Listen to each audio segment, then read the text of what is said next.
I'm Danielle Houston. I'm the host of this podcast, The Checkup, and I have a special guest with me today. We are going to talk about something that it is benefits related because we are talking about wellness and we're talking about mental health. And bigger than that, and tying it all together, is that we're talking about kindness. I'm really excited about my guest.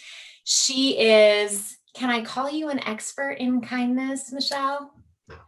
Oh, I don't know about that, but my if you go back to my genetics, my genetic doctor says, you know what, you have the kind gene, so maybe Oh, all that was right. innate.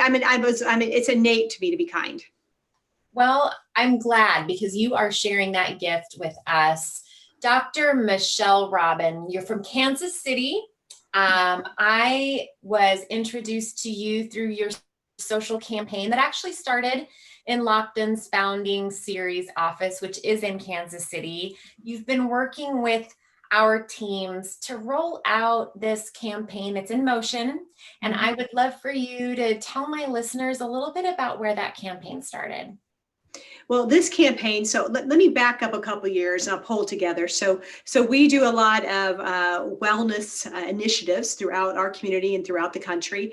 And I use a model called the quadrants of well-being: mechanical, chemical, energetical, psycho, spiritual. It's kind of like our body's like running a business. You've got operations, marketing, finance, and leadership. And so many times people focus on maybe eating great, but then they have poor thoughts, or they're exercising a lot and they don't worry about what they're putting in their body, or they're praying a lot and they don't worry about exercising, eating right. So what we know, and I would say probably my expertise is whole person health. That's what my jam is.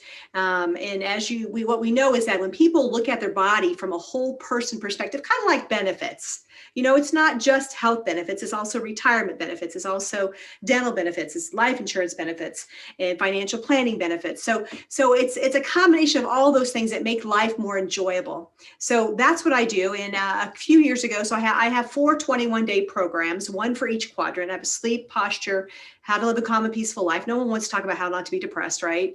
But how do we have a more calm and peaceful life? And the first one is free your space, mind, body, spirit. And one of my friends, Ann Coots, came to me. It's really her idea. And she said, you know what, we need a kindness. We need 21 days of kindness.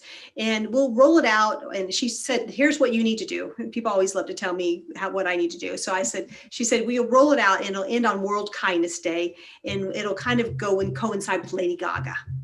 So this was, I don't know, 2 or 3 years ago. And I said, okay, Anne, fine. And she just kept hounding me about it. And I had a lot going on, like we all do.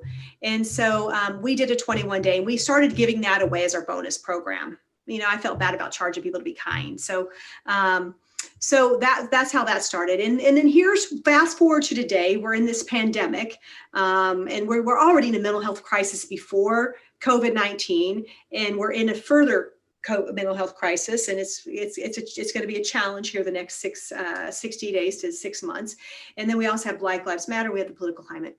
So your colleagues over at Lockton reached out to me in June and said, our people are struggling. Would you speak for us? And I have a podcast called Small Changes, Big Shifts. It used to have the tagline, put the odds in your favor. I think a lot of people, we got to figure out, how do we put the odds in our favor? We put our seatbelt on when we're driving. That puts the odds in our favor. If we're in an accident, we're going to live. If we eat right and exercise and have a connection to spirit, it puts the odds in the favor that when shift happens to us, whether it's a divorce, an accident, a job change, we're able to thrive through that. So when the pandemic came, Danielle, what I kept hearing in my mind was, Michelle, you've got to find a rhythm to build resilience through this reset.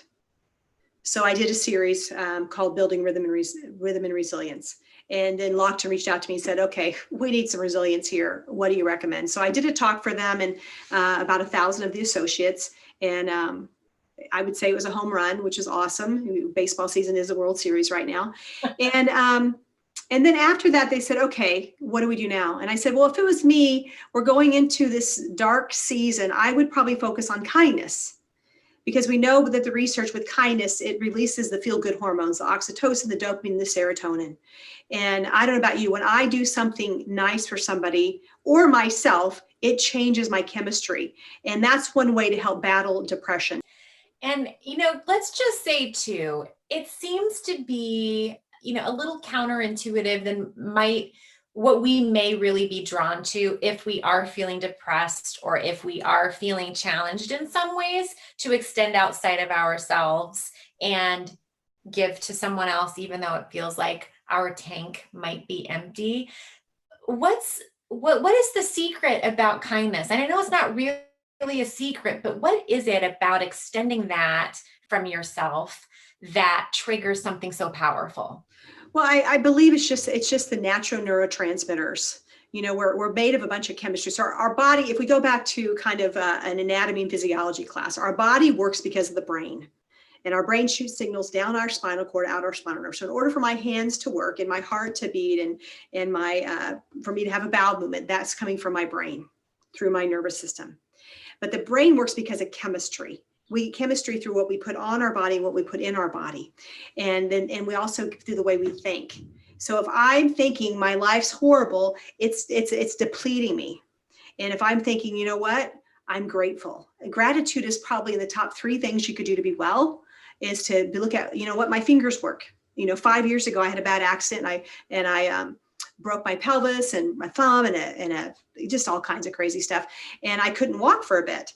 And talk about being grateful for being able to be active and being able to use your hands and your legs and your feet. We take for granted the capacity and the gifts we have on a day-to-day basis. And once again, what the science shows is when you are doing positive action steps, it changes those neurotransmitters that help you navigate through life more positively.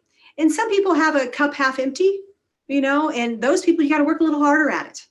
I'm not a cup full person. I always say on a scale of 1 to 10, I'm probably about a 7. If I'm around the right people, I can go to an 8, 9, 10. If I'm around the wrong people, I go to a 4, 5, 6. Once I kind of know what a 4 feels like, and when I'm going there, I'm like, okay, you are in the wrong environment. You've got to get out of here, else you're going to really take a nosedive. So we got to be intentional about who we hang out with. 100%. What we bring in. I mean, I find for myself personally that the things that I watch on television, the things that I scroll through in social media, and the kind of people I interact with every day have this really powerful ability to either make me feel like I'm not just engaged, but I can handle whatever today brings me, or the opposite, which is, oh my gosh, when is this? When is this going to be different? Personally, I feel like I am craving kindness, and I think the people around me are as well. I think you're right on. I had the privilege of being on a call with Simon Sinek yesterday, and I loved what he said. We're all having trauma right now. And some of us, and there's a saying that we're all in this same boat together. We're not in the same boat. We're all in a storm together. Everybody's in the storm of the global pandemics. Yes. You think about the fires and you think about the flood, the hurricanes, and there's so much going on. But we're in different storms. I'm not worrying about how I'm going to eat today, and I'm guessing you're not either. And I've got a roof over my head, and we've got to have compassion because there's a lot of the world is worrying about that. So without a doubt, we're all suffering. The question is, how can we lock arms and help lift up? None of us gets out of here alive. It's how many people can we bring along with us and help elevate this consciousness right now? And I believe from my study, I've been in this space now for 35 years. I believe that the best way to do it is to be kind, and the word kindness means generous, if you look up the dictionary. And so we got to be generous with our time. We got to be generous with our words, generous with the extra we have right now. And we don't know what next year looks like. We don't know what the next 10 years look like. And I believe that most of us would have never thought we were going to be doing this a year from now. I want to share with you, you're doing the kindness campaign, and we have a kindness deck. Let me see if I can show it to you here. So here's the kindness deck. Yes. So it has all the quotes, and it has all the acts of kindness on the back. Online people are able to do it. It's a free campaign, and because of our good friends at Lockton. And what they're also able to do is start to figure out what's their jam. And I'm not sure if you downloaded the sheet that says, how did this feel, right? Yes. So there's a worksheet that goes with it, one pager, not super hard. And I know some people think, don't need one more thing to do. Well, I contend if you will spend just 2 or 3 minutes absorbing this concept in the morning, it comes out at 7 a.m. and you can say, okay, let me look for the places today where I can do this. So I want to just read a quote because you kind of touched on this a little bit, and I'll tell you a story about it. So hang on, there it is. So this is on day 5. What day are you on right now? 7. Okay, so because today's day 8, so you're on day 7. So your kindness act today was think positive thoughts. Yeah. All right. So let's go to day 5 first, because I've got a story here which will talk about this whole why it's so important. So today, day 5's quote was, "Too often we underestimate the power of a touch, a smile, a kind word, a listening ear, an honest compliment, or the smallest act of caring, all of which have the potential to turn a life around." That's by Leo Buscaglia. And I don't know about you, but I remember in college, I read Leo Buscaglia's book. It was called Love. He's was a professor at either USC or UCLA, I don't remember, but in Southern California.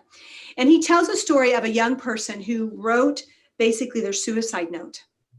And they said if somebody smiles at them on the way to the bridge, they wouldn't jump. Okay, they jumped.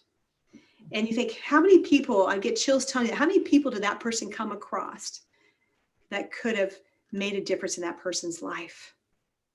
You know, and I think about that. I read that book over 30 years ago, and I've never forgot that. And so when I look at people, we're so caught up in roles, you know, whether you're a CEO or you're a doctor or you're a clerk, but what about, we're just all humans. Right. It's and my friend Sonia Choquette says it's not role to role, it's soul to soul. Mm-hmm. And how do we help each other navigate these times, and not just these times, but just day to day throughout life. So I love that. And that act of kindness was smile or wave to a neighbor. And it's been fun hearing the stories. People have been sending me their stories of things that have been happening. And they're like, you know, I got this new neighbor and I hadn't even taken time to meet them yet. And I'm taking time to meet them. Or, you know, my neighbor's working, they're a first responder, and I'm helping let their dog out.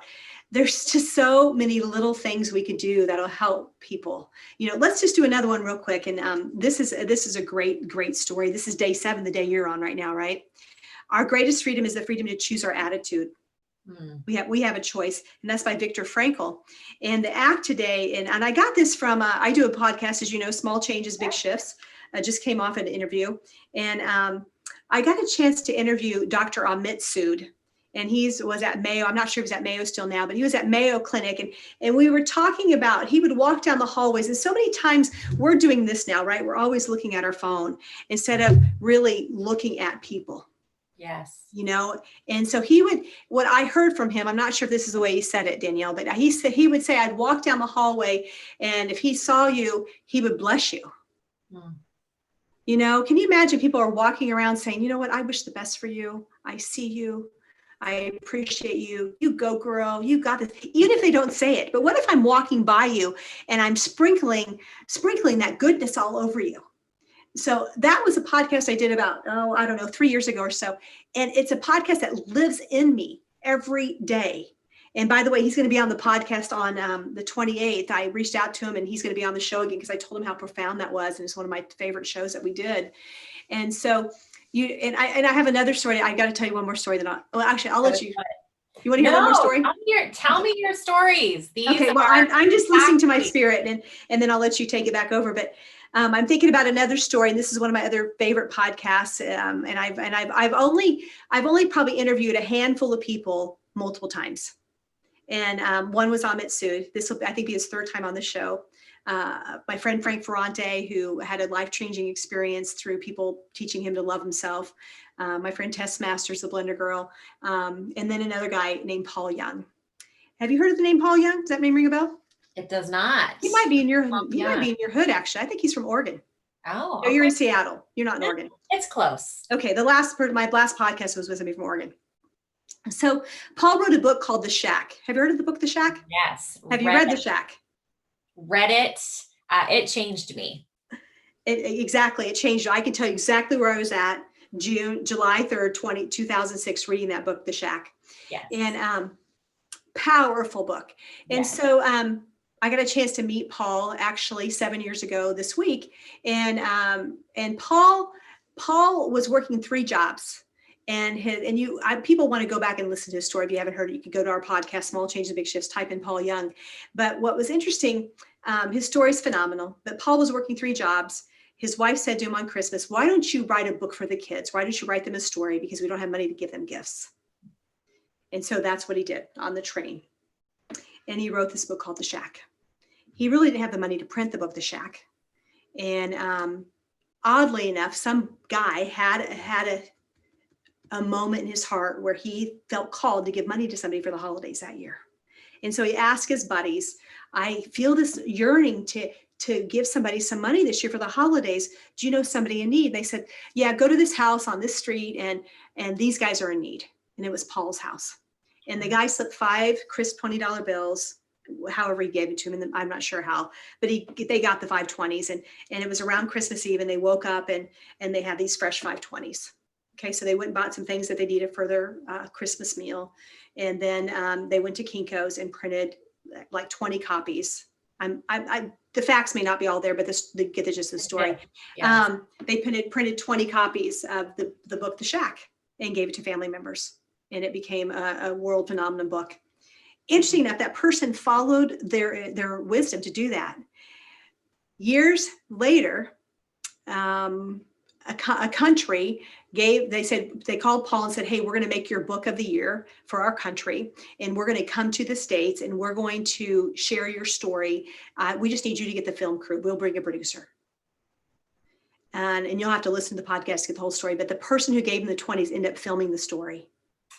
Wow. So what I want our listeners to know today is you never know where your goodness is how it's going to shift the world. Can you imagine that book that is changing people's lives, sold millions of copies around the world, is because somebody was kind and gave from their heart. So many stories like that. So when I think about kindness, I just think about all the ways it has shown up in my life. I grew up in poverty. People were kind to me along the way, and here I am having an amazing life. It's not as amazing as some people I know, but I'm telling you, it's way more amazing than I thought it was going to be. Oh, amen. I think that, perhaps I'm so drawn to your story, and I've listened to your podcast, a few of your episodes, and now I'm going to want to go back. But, I think the draw of kindness in this campaign, is at least speaking to me, because I too would say I'm a product of other people's kindness, where I started in my own life and, to where I'm at today. Statistics would say that I shouldn't be here. I was a teenager and a mom, and I started out my life working 2 jobs. And the fact that I sit in a place today of having, a wonderful career, and I own my own home, and I have wonderful children who are now grown. So many things about my life would never, ever have been possible had people not seen me, whether it was in my workplace or in my neighborhood and my church. Those were all places where people paused with kindness. Some gestures small, some much larger. So it is so true. How we can impact and change people. You may never, ever get to know how big it actually was. Yeah, without a doubt. I totally agree with you. So one of the things I love about your podcast, I noticed that there is a real theme of asking questions of people. And there's one in particular that I really love that you always ask. And I believe you coin it, what's your medicine? And I want to say first, I think everyone should ask themselves this question, because it is a question that if you really think on it and identify it, wow, how much can you impact your circle? But would you share with us, what's your medicine? Well, first of all, I got to tell you how that came about. So, Yeah. and I'm going to break it to you a little bit. So, at the end of the campaign, day 31 is about um, what's your medicine? Oh, I skipped ahead. I'm sorry. No, it's okay. It's okay. I think it's important to know, and that's why that's why my team. I'm gonna give a shout out to my team, Desiree and Zach and Emily and Bailey and Emily. I got two Emilys that have helped with this whole campaign. Is that they heard me talk about what's your medicine. And so many of us are judging ourselves against somebody else. You know what? You can afford to send flowers. You can afford to take a meal. You can afford to take a day off and go with somebody to get chemotherapy. And what I realized during my accident is that I was so blessed. I came to Kansas City knowing one family in 1988 and came here to go to chiropractic school. And I have a phenomenal tribe, and it goes to my medicine, by the way. And so I had a lot of people reach out. I mean, literally with actually one of my patients actually drove past me on the accident because I was on my bike where I got hit by a car. I was on the ground. They're like, "Oh my God, there's my doctor." And then and it just went, people, the minute that happened with social media now, people, okay, what's going on with Michelle? And I'm part of this Women Who Means Business group, which Teresa Martin and several locked in employees are part of that. And they just started showing up. And Danielle, and that's part of life, is you got to show up. If you are wondering why you don't have the life that you want to have, it's because you don't show up. And so they started showing up. They were bringing me food. They were bringing me. They would take me to physical therapy. They would donate gift cards, whatever they could do. And what I realized is I felt guilty. I felt like I wasn't enough because I wasn't the friend that could say, you know what, I'll take you to chemotherapy today. I have a life. I'm a physician. So it's hard for me to say, you know what, I'm going to go take care of these one and leave the other 40 at home. I mean, it's kind of like the sheep, right? And so after this process, I realized, you know what, I have my own medicine. I'm a good cheerleader for people. I do free consults every day. I did one today. I need some advice, whether my kid is struggling, I'm struggling, my company's struggling. Part of it is connecting to resources. So my secret sauce is I'm a people collector. So if you said to me, Michelle, I'm needing somebody that I need a plumber, I'd say, okay, well, here's three choices for you. I need a medical, I need an endocrinologist. Well, here's three choices for you. So but I learned that it's okay. That can be my medicine. I also learned I've had friends that have COVID. And so I would take them some supplements to help, maybe some zinc or some vitamin C or vitamin D or some bone broth, and I would leave it on their porch. And totally transparent, sometimes my assistant would take it because I didn't have time to take it. And so what's your medicine is what is yours to do without comparing yourself to anybody else, if that makes sense. Did I do an okay job explaining that? I think you did a fantastic job. It's really a beautiful description of the fact that we are all part of a village, and you cannot get through this life. You cannot get through a year like COVID or really any other year without the locking of arms and being part of a community of people, no matter what that community looks like. We're all in this together. And I just think about you've seen the pictures where people are just locking arms together, and we got to lock arms for our future generations. If you have a grandchild, a niece, a nephew, a child, period, I look at it with that view. If I was just worried about Michelle Robin, I've lived my life. I've lived a good life. I'm in my 50s. If I die tonight, I'm okay, right? I feel like that's God's will for my life. But what about our kids who need to see a different world full of hope and full of healing and full of possibilities instead of the fear and uncertainty? So what motivates me is these young people. That's what motivates me to stay in the game. You have some wonderful resources on your website, things that come back to these quadrants, these 4 quadrants. Mm-hmm. So if people really want to be able to learn more and get some really practical tips on improving these quadrants of health, listening to your podcast, which, if anybody does need a dose of hope and optimism, you are delivering that on your podcast. Small changes, big shifts, Mm-hmm. right?